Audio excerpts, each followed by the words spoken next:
And Hassan has called from Slough. Hi, Hassan. Hi, Sheila. I have been, I must say, fairly disappointed with the level of criticism that the authors of the report had. I've been tracking the discussion since this morning. The 2 points I'll make, probably a third one if there is time. The first one is actually in response to Dr. Halima Begum.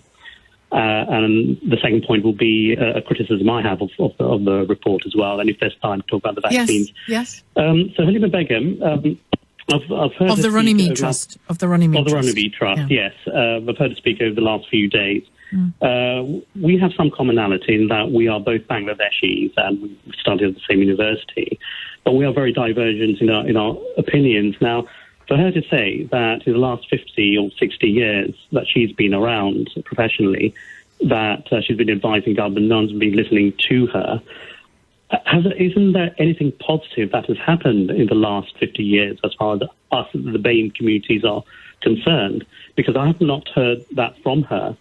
And what do you say? Well, I say, and I've actually contacted Halima with this particular example of our community, the Bangladeshi community. We have come a long, long way over the last 30 years. So there was a time in the early 90s where we were seen as that we were a poor community from a poor country. A young Asian Bangladeshi guy was murdered, Qudus Ali, by racist white thugs. He was a contemporary of Stephen Lawrence, who was murdered in the same year. So we were defined as victims of racial injustice. 30 years on, we have come a long way. I'm seeing more prosperity within my community. We're not seen as victims of racism anymore, but contributors to the society.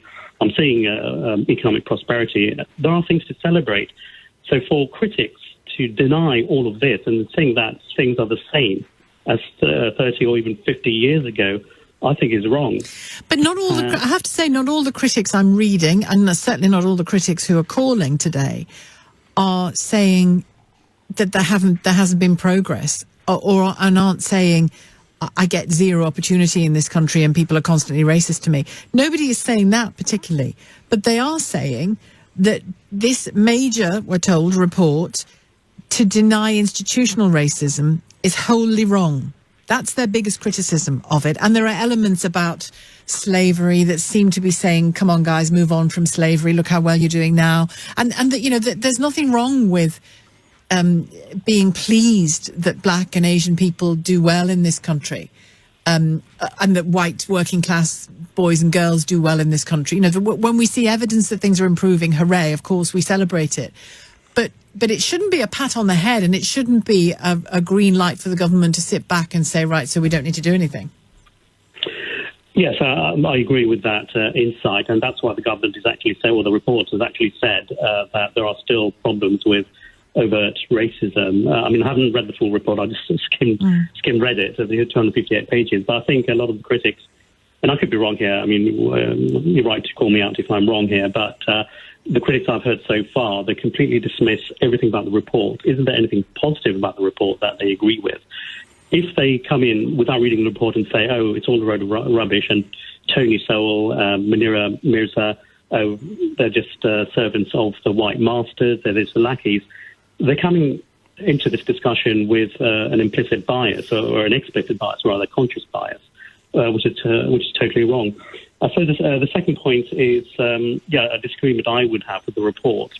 When I read recommendation number 8 about unconscious bias training, that should no longer happen. I disagree with that. I think it should continue. And what they have recommended in replacement are mentoring and skills training for the BAME community. Well, that's already happening anyway in the companies that I know of. So I think unconscious bias training should still remain. The third point about the vaccines and BAME communities, it's rather bizarre that I'm hearing the charge of racism against black and Asians in the National Health Service, because there are two sides to this. The reason why we are at higher risk of COVID is because of high comorbidities, and we're generally at a higher risk because of propensity for diabetes and hypertension and so on and so forth. So there is a medical amongst reason. other things. It's also to do with jobs. It's to do with housing. Yes, absolutely. That's where the economics comes in, absolutely. But I've heard the converse side as well, which is very interesting, because I've been kind of having a dialogue with anti-vaxxers, because one of them, who's very well known in America, she said that there is a big conspiracy to force these vaccines, these life-saving vaccines, and quite rightly, the Asians and blacks should be prioritized. But she was saying that there's a conspiracy to force down these vaccines, these unsafe vaccines, on these BAME communities, which is racist. That's what she was saying. So you can't win. I mean, it's also not true. Exactly, it's not true. Which is very important to say as well. Thank you very much, Hassan. Thank you.